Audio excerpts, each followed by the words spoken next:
we want a heads up when there's going to be a release for OpenAgent. We got a lot of stuff to support it, and we got to make sure it's tested and stuff.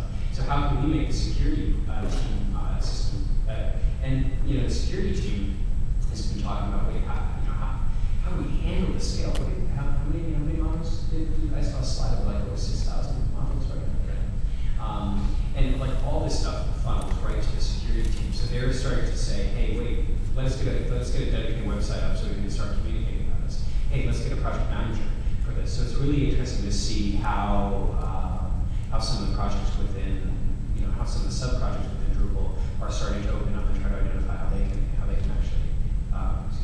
actually scale.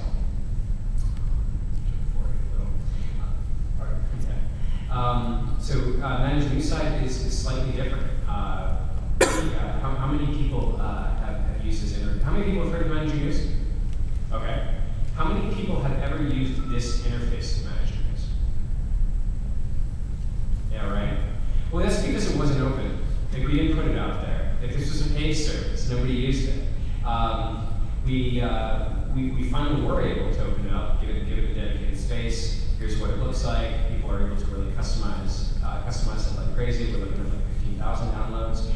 We're walking around doing the same kind of play. Hey, it's a product out of the box that you download. It's a platform. You can build on it. Okay, same kind of play we're doing with OpenAgent. We built the Afghanistan election monitoring site for an organization on this. And sure enough, Tim Berners-Lee picks it up, talks about it in his TED Talk. We've had the Managing News brand for 3 years. Nobody in this room ever used this, and now we're making money on it, and the grandpa of the internet is talking about it. It's just like, if you can, like, the putting stuff out there is so essential for underlying business model, which then goes back to the 0% time, right? Greg touched on a bunch of these points too, but just to get a sense of like how we're trying to make this play. The reason I want to go into some of these really, really specific details is because it's really extensive, and we're spread thin, and it's totally not getting done in a 40-hour week. But at the same time, it's also what's really fueling all of our work by having everything out there and having everything open. So in real quick, remaining 2 minutes, I want to further tell a quick story of So we've also launched Mapbox this year, having nothing to do with Drupal. It's a site that helps you make very custom map files. And what we actually did was we wanted a place to be able to show off our map work, and we wanted to make sure our tools that we were using to make these very custom map tiles would be better. So we basically open sourced our tile rendering stack. It was all done on Amazon's cloud, so we just basically took the EC2, and we're now able to just kind of put it out there. Why did we do this? Because doing international development work without a GIS product allows GIS teams to come in, and we were just getting the last end of the project and getting really crappy maps for a site. So now we have a product.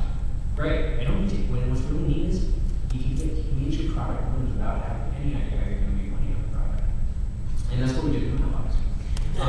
And so at first it was really chill. We started working with some government data, specific Tiger data and data over the cloud. We got some interns in and did some capacity building with OpenStreetMap. We moved about 140,000 miles of road data from NGOs in Africa up to OSM. And this was like we're playing. We started playing with NASA data. This is some of the shuttle radar topography data. We just kind of like started playing, blogging, trying to fit it in around a specific project. There's clearly a scale point here, right? We're 15 people, so you're able to make some of these investment plays at a time. It was really just playing at first, right? This was all the 3 last slides you just saw are things that happened about a year ago.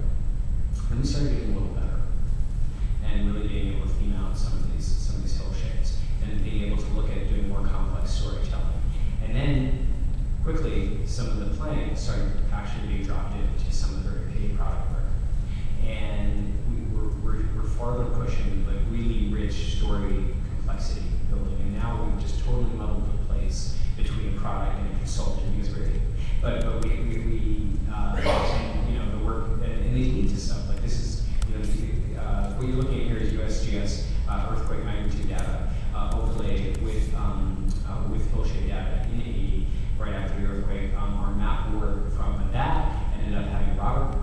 Minnesota, our lead GIS guy, get on a plane and deliver OpenStreetMap in a box down to the Asian government and another engineering training there for 2 weeks. Like, just communicating about this effectively. Like, you have to block.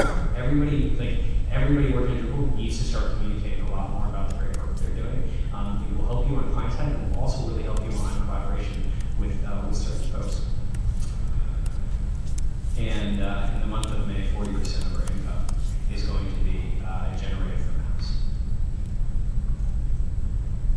We also really, really love the community, and so and it's just like this is it, right? We've been around 7 years.